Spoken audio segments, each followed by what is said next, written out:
Всем привет, меня зовут Наталья, и я рада вас приветствовать на своем канале «Вкусно, просто, быстро». Сегодня я хочу предложить вам приготовить торт «Молочная девочка». Можно добавлять разные наполнители между коржами и кремом. Сегодня я буду использовать фисташки. Фисташки можно заменить любыми орехами по вашему вкусу. Вместо орехов можно использовать различные ягоды. Или вообще ничего не добавлять, а просто промазать коржи кремом. Во всех вариантах получается очень вкусный, мягкий и нежный торт. Ингредиенты рассчитаны на торт размером 17 на 17 см, высотой 8,5 см и весом 1,5 кг.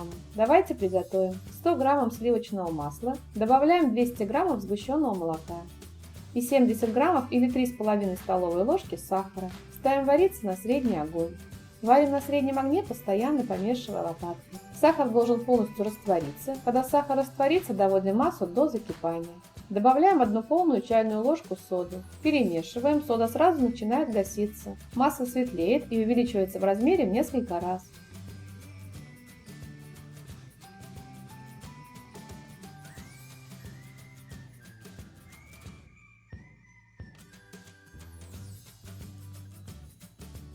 Снимаем кастрюлю с огня, перемешиваем.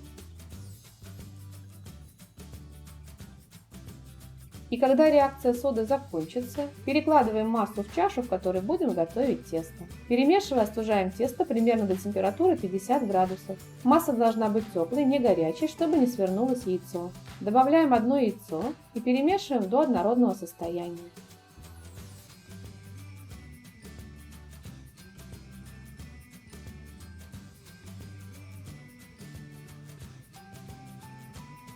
Добавляем второе яйцо. Также перемешиваем до однородного состояния. Далее тесто готовится очень быстро, поэтому не забудьте нагреть духовку до 180 градусов. Просеивая в два этапа, добавляем муку, щепотку соли, перемешиваем до однородного состояния.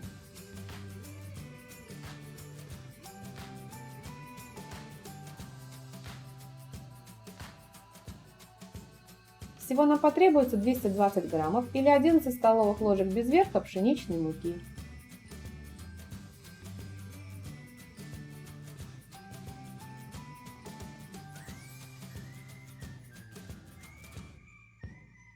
Тесто получается мягкое, эластичное, липкое, не густое.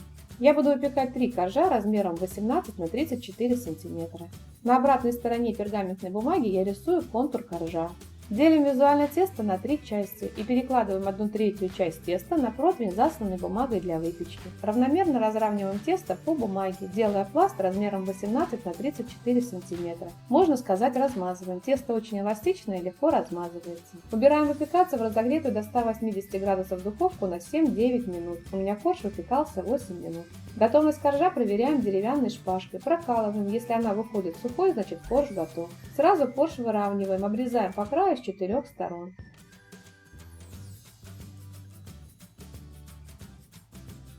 Обрезки убираем, при желании ими можно украсить торт или просто съесть, они вкусные сами по себе.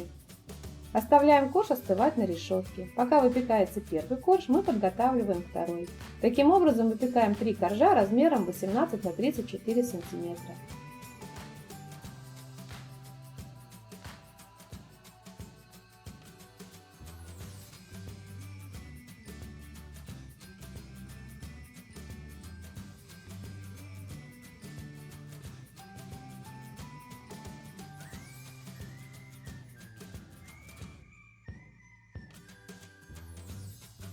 Коржи остывают очень быстро. В готовом виде коржи имеют толщину примерно 5-7 мм. Когда коржи пропитаются кремом, они разбухнут и увеличатся в размере. Остывшие коржи делим пополам. Для прослойки я буду использовать соленые фисташки. Их надо измельчить. Приготовим крем. В чашу выкладываем 350 граммов сливочного сыра или мягкого пастообразного творога без крупинок. Мягкий пастообразный творог можно приготовить из кефира. Как приготовить такой творог, видео есть у меня на канале. Ссылку на видео я оставлю в описании под видео и в подсказках к видео. Добавляем 170 граммов сгущенного молока, щепотку соли. Хорошо все взбиваем миксером до однородного состояния.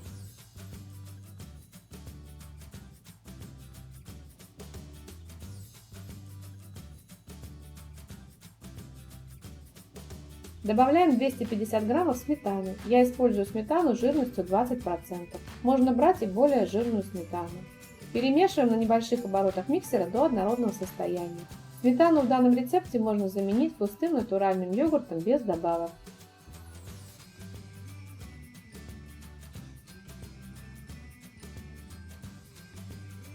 Крем по консистенции не густой и не жидкий, он такой и должен быть. Когда мы соберем торт, коржи пропитаются кремом, и оставшийся на поверхности коржей крем будет плотным. Я закрываю тарелку полосками пергаментной бумаги, чтобы после сборки торта не надо было тарелку чистить. Выкладываем первый корж на тарелку, устанавливаем разъемную форму с ацетатной пленкой. Делим визуально крем на 6 частей и покрываем корж 1/6 частью крема. Если вы взвешиваете на весах, это 128 граммов или 5 десертных ложек. Сверху крем посыпаем измельченными фисташками. Всего мне понадобилось 75 граммов фисташек, 15 граммов на каждый слой. Накрываем коржом, слегка придавливаем. Корж покрываем кремом. Посыпаем орешками.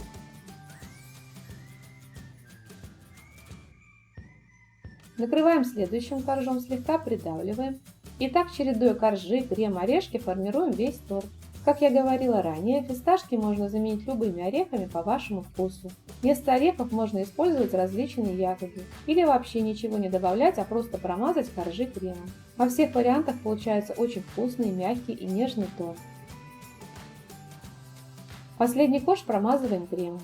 Убираем торт в холодильник пропитаться и стабилизироваться на 6-8 часов. Я обычно убираю на ночь. Готовый торт освобождаем от формы и пленки. Украшать торт можно по своему желанию. Можно края просто обсыпать крошкой, приготовленной из обрезков от коржей. Или приготовить отдельно крем и украсить им торт. Для крема я взяла 250 граммов творожного сыра, 50 граммов сливок жирностью 35% и 20 граммов – это 1 столовая ложка без верха сахарной пудры.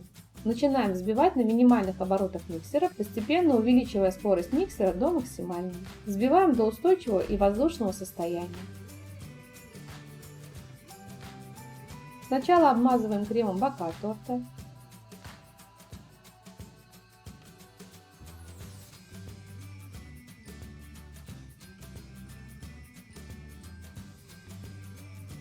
И оформляем торт по краю.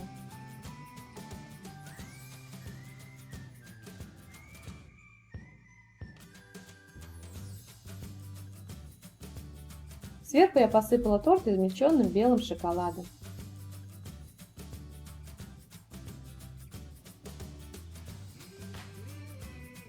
Торт готов, убираем бумажки. Подаем к столу. Торт очень вкусный, мягкий, хорошо пропитанный. Советую вам его приготовить. Моим домашним торт очень понравился. Если вам понравился рецепт, то делитесь этим видео с друзьями, ставьте лайки, пишите комментарии. Подписывайтесь на мой канал, смотрите мои другие видео, мне будет очень приятно. Желаю вам приятного аппетита и отличного настроения.